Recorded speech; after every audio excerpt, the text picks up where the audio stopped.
All right. Hey, Gold Team.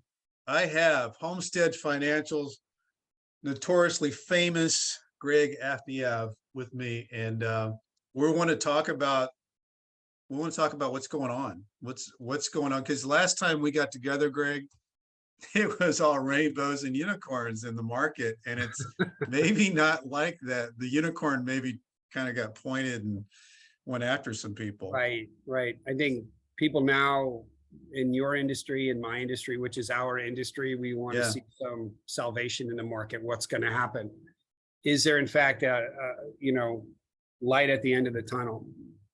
I think what scares people the most is you can say and you can argue that rates are actually better historically now than they have been. That doesn't help anybody. They want something that starts with a 2. Yeah. What scared everybody exactly. most, right? Yeah. I mean, it is what it is. It's what we've never, the COVID was unprecedented.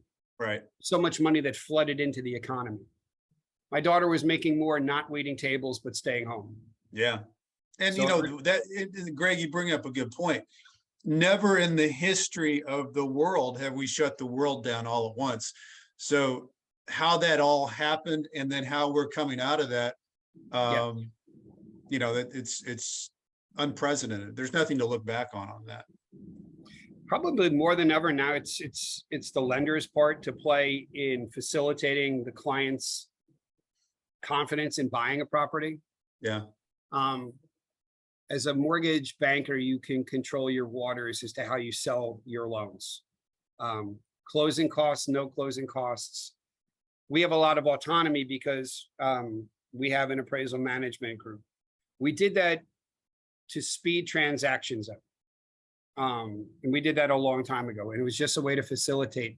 But now more than ever, it gives us much more intel. So we will actually represent with the buying agent an opportunity to maybe provide a request for some seller concessions once an appraisal comes in.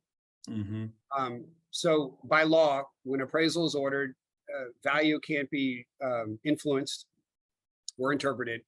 But once you do see this particular value, this appraisal, you then can examine it. Our appraiser can say they should ask for these different comps and you can find this money. But what if I could provide you $10,000 to buy down an interest rate that doesn't impact the seller and it doesn't cost the buyer a dime? That's pretty interesting. Reaching back to our management company, I'll ask, is there a possibility? The contract is 285, but comparables over the last year have been ridiculous. We know over ask, but that over ask is a comp on your street and my street. Right. So if our neighbor sold for 350, that's our comp. Right. That's cash out comps. It's limited, but right now there's still such a big window to say, is there a possibility to appraise this property for $10,000 higher? Almost every time it is yes. To go back and ask for that to now make this deal much more plausible. So it's not uncommon for us to write interest rates that are still in the high 5s, where rates are in the 7s. Yeah. But that's not any money that anybody was going to provide anybody. That's intangible money. The average consumer is saying, the agent is saying, take your value down 15 grand. Give them 10 that didn't belong to anybody. So that's the evaluation I think we do now. I think, Greg, you bring up a really good point, and this is something we were talking about the other day. I rarely do that, and you. I know, and I'm gonna. That's You're why I want to lying because I never bring up good points. That's why I want to go back to it, Greg. I really want to highlight it. You talked about. I think one of the things that is going on right now, and it's one of the things we talked about in the media, that the agents need to get a lot closer to their lender in this world to pair up and really get more help to be able to handle what's being asked of them, because really what the question is that comes up with an agent right now is, should I buy or should I sell? And, the response to that is either going to be a confident response that you can tell them what you know and do it confidently, or, I don't know, it sure is a crazy market. That happens a lot. Because they're not prepared to give them information that will be good for them doing business with that person. So I think the information that you guys have and the ability to be able to come up with ideas to make a deal work, I think the agent and the lender need to get a lot closer together in this world. And quite honestly, there's more time to do that. There's not a huge amount of refis going on. So everybody's more focused on how do we get these deals done? Mhm. You know, it's a good point. You try to sell a client a property in this market without trying to provide some payment break or some type of financial incentive. You only look like you're pushing houses, you're pushing wood and windows. Yeah. And there's a level of distrust because you have to approach this a lot softer. But doing a pre-approval with the idea that we're looking to accomplish some things that maybe if we don't get them, maybe it's best to walk away and save face. Yeah. It's to tell a previous client of mine, that it doesn't make sense to refinance right now. Yeah. It's gone such a long way, showing that you weren't trying to stick a loan down my throat for a commission. Right. So we have to add more of a value and a benefit and be an asset to them now more than ever. Yeah. No, I mean, so true. And I mean, looking, if you had a, crystal ball here, because there's so much information out there. I was just reading this thing today. New home construction is year over year, like 14% higher than it was last year. So now you've got new home construction that is finally, creating some inventory, but the demand's going to be coming down. But, at the end, I don't know if that's necessarily all bad when you go into the springtime. Because, I mean, what are your thoughts, Greg? Do you think we're going to zoom up to 18%, or do you think we're going to try to stay within our bounds here so unemployment and the whole rest of the world doesn't go crazy and we start to kind of balance out and that becomes our more balanced market going into the spring? Anybody that you'd ask this question is only speculating. It's all speculation. We're coming from something that's so incredibly unprecedented, but I'll give you my theory on it. It's probably wrong. Usually is. But this is our interview. You can be right and nobody will know because this is just what we're doing. This is well, let's create a bunch of different scenarios and we'll go with the one that worked. Yeah. Greg called it. Okay, well, the Feds tend to drop interest rates in my career. Yeah. In 25 years, the only thing I can logically say is interest rates drop when three things come into play.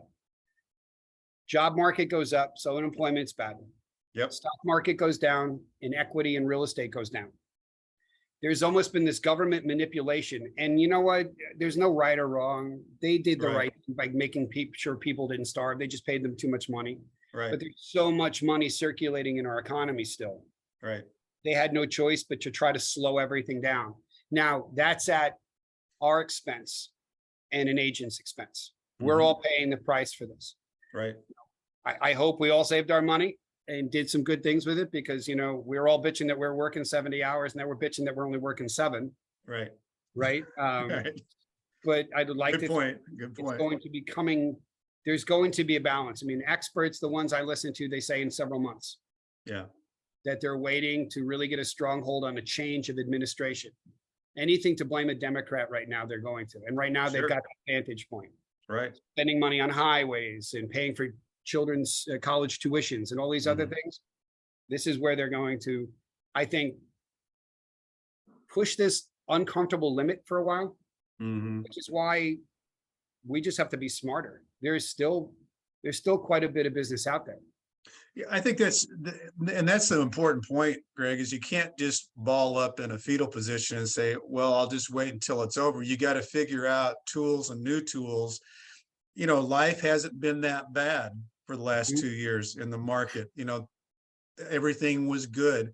So in a market like this, you have to get more creative, more imaginative, and definitely know what you need to know to be able to talk to somebody. But the lenders should step up and provide whoever your agents are working with. Yeah. I can only speak to what I do, but eliminating closing costs and offering free refinances, not at a higher interest rate, but to solidify that relationship, because I want that client's brother. I want their son that's coming up. One deal in theory, should spawn 3 to 4 transactions if you do it right. Right. It's not about having the best social media. It's not about having the best drip campaigns, but doing the right thing and then reminding them of the good job that you did. So everybody that's closing financing with us are now, with the exception of several $100s in some title work that's reduced since the title work is so new, will rewrite the mortgage.